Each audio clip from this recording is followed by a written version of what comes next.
Thank you. Can you hear me? I can't hear anything. Can you hear me? Yep. Yeah, got you. Oh, cool. Thank you. Sorry, Chris, just to start with a little bit of housekeeping, can you tell us about Ollie Pope, how he is and what the injury looks like? Yeah, he's obviously banged his shoulder again. So he will go for a scan on that and obviously we'll assess from there, really. So we'll know more once he's had a scan. And in terms of the game, obviously, if we look back to the West Indies series, you wrapped up the series, Stuart got his 500th wicket, everything fell into place really nicely. How important would it be to you as a team to sort of replicate that, get the win and get Jimmy over the line? No, it'd be fantastic if we could do that. I mean, more importantly, for the guys to sort of come out tomorrow, put the best foot forward, and finish how I think we've played the whole series. You know what I mean? The two series put together. I'm very proud of how they've handled themselves. Being locked up for best part of 10 weeks in the bubble.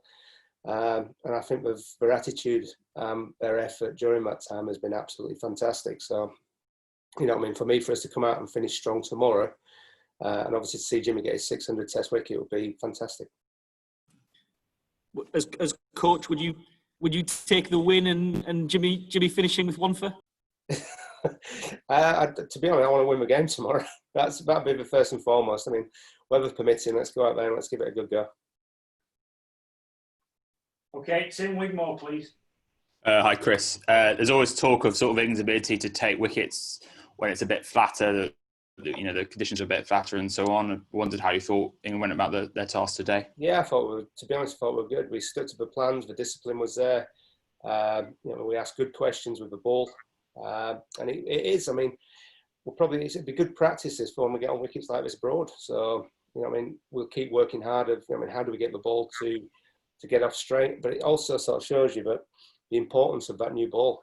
Once the hardness goes off it, and we've seen it sort of throughout the Test series, it becomes easier to bat. So making an impact with that new ball is important. And from your perspective, what are the ways to improve in these sorts of conditions for the bowling attack?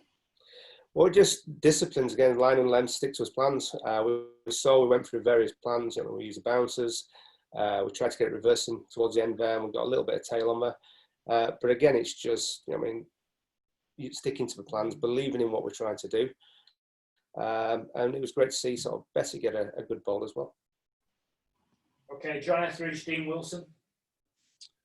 Chris, I think we had 4 catches go down off Jimmy in the space of 37 balls, 3 in 10 last night, another one from Josh this morning. I just wondered what you made of it, really, or if you can explain that. Well, no one means to drop them.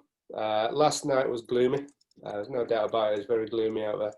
But it's still not an excuse. And today, obviously, Josh has wobbled horribly on him just as he got to him. But, they work very hard on their fielding. And as you've probably seen, every morning we're out there doing slip catches, catching off a ramp. So it's not like they're not working on it. So to me, we'll just keep working even harder and trying to put that right. And was Jimmy sort of philosophical about it, or did he get a bit hot under the collar? No, I thought he handled himself very well, to be honest. No, he didn't. I think you've got to accept that no one means to drop a catch, and that these things do happen. And as frustrating as they are, you've just got to get on with the next ball and try to create the next opportunity. Cheers, thanks. Dean, please. Hi, Chris. You said that the bowlers kind of stuck to their task quite well out there. 2 wickets, maybe at times it looked like the ball wasn't really doing a great deal. Do you think that maybe there's a bit of fatigue there? I know you were thinking of bowling guys in 4 out of 6 matches. They're playing, some of them playing their 5th test in such a short space of time. Do you think that has had an impact? And do you feel as though maybe Mark Wood might have been a better solution in this game? No, I'm happy with the bowling attack we put out there.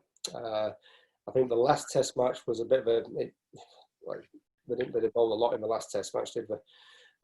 So no, I think we're all right. I just think that the wicket is, it's got slow. Then there's not a lot of movement out there now. So we've just got to grind it out. Yeah.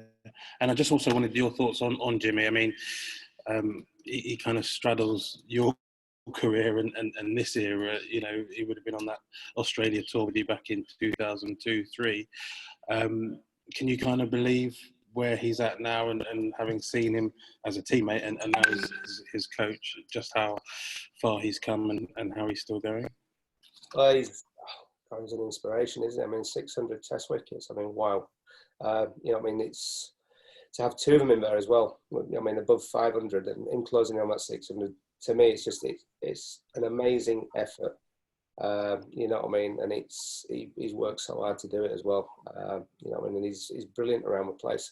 He's constantly helping the other bowlers. But yes, it'd be brilliant to see him get over the line tomorrow. Could he be a player coach? Could he be? You have to ask Jimmy, but I think he's busy playing at the moment. Thank you. Okay, Ian Bolton, Sky, and then we'll finish with Stefan, BBC. Hi, Chris. Hi. With Jimmy being, you know, one away from 600 now, do you think it plays on the mind of his teammates? What do you mean in so far as sort of catches and stuff like Yeah, that? do you think it makes them a bit, I don't know, a bit nervous, a bit anxious? I don't think anybody wants to drop a catch. No, but So, no, I mean, we're all very well aware of where I mean, what milestones Jimmy's looking at now. But he will get there. He'll get there. You know what I mean? And we'll hopefully see that tomorrow. what would it mean for English cricket for him to get? It's superb. See, I mean, to have one of the best in the world sat in your dressing room and playing for your country is just absolutely amazing. How optimistic are you about getting some play tomorrow? The forecast isn't good, is it? It keeps changing all the time. I've seen one that says we'll be all right after 12 o'clock. But you know, we'll wake up in the morning, have a look out the curtains, and we'll see what's out there. And if we get the opportunity, we'll go for it. What will it take to get something from this, to win this? You know, I mean, a lot of effort and a good attitude. But as I've said to you previously, you know, what I mean, we've seen that throughout the period that we've been locked up, and I can't knock either one of those with the boys. And to come out tomorrow and continue in the same vein as we have done, you know, I mean, they'll give themselves the best opportunity of winning this game. Wish you well. Thank you. And last one, Stefan, please. Hi, Chris. Hi. You and Joe have talked about wanting the out-and-out fast bowler in your attack more often than not. Can Jofra Archer be that man, producing those speeds spell after spell, or is it going to have to be more of an understanding that he won't always reach sort of electrifying pace, but he'll still be bowling with extreme skill?